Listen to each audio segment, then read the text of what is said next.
ओम गणेशाय नमः। मित्रों, आज की इस वीडियो में हम जानेंगे ज्येष्ठ संकष्टी चतुर्थी की व्रत कथा। तो दोस्तों, इस वीडियो को अंत तक सुनिएगा, क्योंकि यह कथा सुनने मात्र से भी आपके जन्मों जन्मांतर के पाप नष्ट हो जाते हैं और इस व्रत का फल आपको प्राप्त होता है। साथ ही कमेंट में लिख दीजिए जय श्री गणेशाय नमः। दोस्तों, इस बार ज्येष्ठ संकष्टी गणेश चतुर्थी 5 मई 2026 मंगलवार को मनाई जा रही है और ज्येष्ठ संकष्टी चतुर्थी चंद्रोदय का समय 5 मई 2026 को मंगलवार रात्रि के 10:29 पर होने वाला है। दोस्तों, जेठ मास के कृष्ण पक्ष को आने वाली चतुर्थी को एकदंत संकट चतुर्थी के नाम से भी जाना जाता है। इस व्रत का अनुष्ठान जो भी मनुष्य पूर्ण श्रद्धा भाव से करता है, उसकी सभी मनोकामनाएं सिद्ध हो जाती हैं। इस व्रत में मनुष्य को रात्रि में चंद्र दर्शन करते हुए चंद्र को जल अर्पित करना चाहिए और उसके पश्चात विधि विधान से गणेश जी की पूजा करके भोजन करना चाहिए। इस व्रत अनुष्ठान के फल स्वरूप भक्त को सारे कष्ट दूर हो जाते हैं और उसके सभी कार्य और आने वाले विघ्न भी दूर होते हैं। अब सुनते हैं इस व्रत की कथा। सतयुग काल में एक परम प्रतापी पृथु नामक राजा हुआ। राजा इतने महान थे कि उन्होंने 100 यज्ञ संपन्न किए हुए थे। उन्हीं के राज्य में दयादेव नामक एक ब्राह्मण रहा करते थे। उन्हें वेद शास्त्र में निपुण ऐसे 4 पुत्र थे।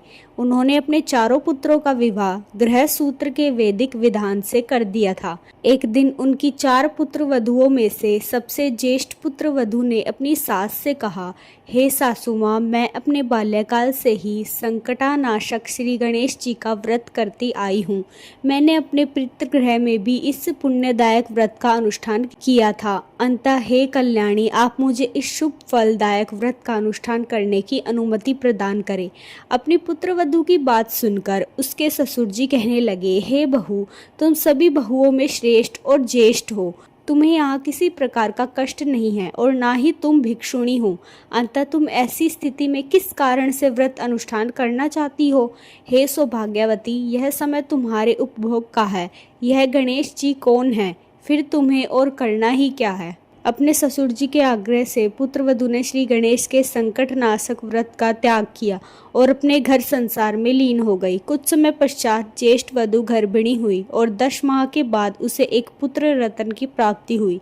उसकी सास उसे बारंबार व्रत करने से रोकती रही और उसके व्रत अनुष्ठान में बाधा उत्पन्न करने लगी। व्रत भंग होने के कारण भगवान गणेश जी उस पर क्रोधित हुए और फल स्वरूप पुत्र के विवाह के दिन वधु के सुमंगली के समय उसके पुत्र का अपहरण कर लिया। इस अनहोनी घटना के कारण पूरे मंडप में हड़कंप मच गया। सभी आसपास में बात करने लगे कि लड़का आखिर कहाँ गया, किसने उसका अपहरण कर लिया। बारातियों द्वारा मिलने वाले इस समाचार को सुनकर उसकी माता बेहोश हो गई। अपने ससुर जी दयादेव से रो रो कर ऊंचे स्वर में कहने लगी, हे ससुर जी, आपने मेरे गणेश चतुर्थी व्रत को छुड़वा कर महापाप किया है। यह उसी का फल है कि आज मेरे पुत्र का अपहरण हो गया है।